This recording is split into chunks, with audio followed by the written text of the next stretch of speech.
Hello friends, welcome back to the new video guys. Today guys we are going to talk about guys Bluetooth setting in a Realme phone guys. In this video guys I will show guys how can you connect guys your earphones to your in your Realme phone guys. You want to connect guys this earphone to your phone, so guys you can connect. And guys now let's see how to connect it.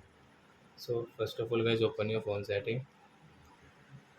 So friends we will scroll it and guys we will come in our Bluetooth setting. And guys first of all guys we will on our earphones. So guys I will on it. So guys on your earphones, then guys on your Bluetooth and with refresh guys.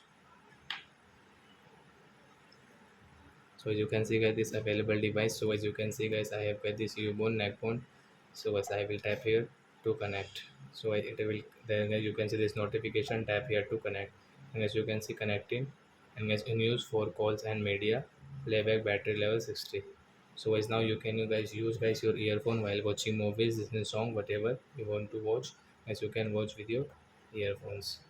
So I hope friends you have understood how to connect earphone to our Realme phone. So that's it guys. Thanks for watching my video guys. Now we will meet on next video guys with new topic.